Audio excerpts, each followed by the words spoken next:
British నియంతలపై పోరాడిన చరిత్ర వారిది.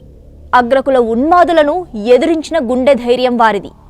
పోలీసుల అరాచక లాఠీ దెబ్బలను, నిర్బంధాలను భరించి తిరిగి నిలబడిన తెగింపు వారిది. అంతా మోనాలిసా గురించే మాట్లాడుతున్నారు. మహాకుంభమేళలో తలుక్కుమని మెరిసిన ఈ తేనెకల్ల భామ చుట్టూ ఎన్నో కథనాలు, వార్తలు కనిపిస్తున్నాయి. అయితే ఆ కళ్ళ లోతుల్లో దాగి ఉన్న చరిత్రని తొంగి చూస్తున్నవారు అతి కొద్ది మందే ఉన్నారు. ఆ అందమైన కళ్ళ వెనుక అంతులేని ఆవేదన ఉంది. దండలు అమ్ముకుంటున్న వారి జీవనోపాధి వెనుక కుల వివక్ష తిష్ట వేసుకొని ఉంది. అణచివేత, అవమానాలు ఉన్నాయి. గ్రామ బహిష్కరణలు ఉన్నాయి.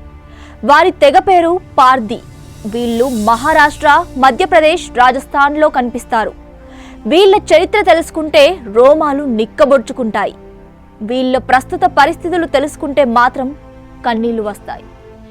ఇంతకీ ఏంటా చరిత్ర, ఏంటా ప్రస్తుత కథ తెలుసుకుందాం. పార్దీ అంటే వేటగాళ్ళు అని అర్థం.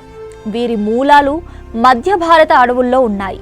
శతాబ్దాల క్రితం ప్రకృతి సంరక్షకులుగా వీళ్ళు అడవుల్లో జీవనాన్ని సాగించేవారు. కానీ ఇప్పుడు ప్రభుత్వ నిబంధనలు, వన్యజీవుల సంరక్షణ చట్టాలు వీరి జీవితాన్ని చిన్నాభిన్నం చేశాయి. గోవులపై సవారీ చేస్తూ అడవుల్లో పక్షులు వేటాడడం వీరి జీవనోపాధిగా ఉండేది. 1972లో భారత ప్రభుత్వం తీసుకొచ్చిన వన్యప్రాణి సంరక్షణ చట్టం వీరి బతుకుల్లో నిలువ నీడ లేకుండా చేసింది. ఓ చట్టాన్ని ఏ ప్రాతిపదికన తెచ్చినా, మంచి ఉద్దేశంతోనే అమలు చేసినా దానికి అదర్ సైడ్ ఆఫ్ కాయిన్ ని చూడడం కూడా ప్రభుత్వ బాధ్యత.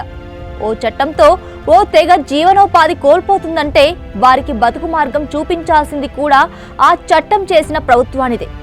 కానీ అవేవీ జరగలేదు.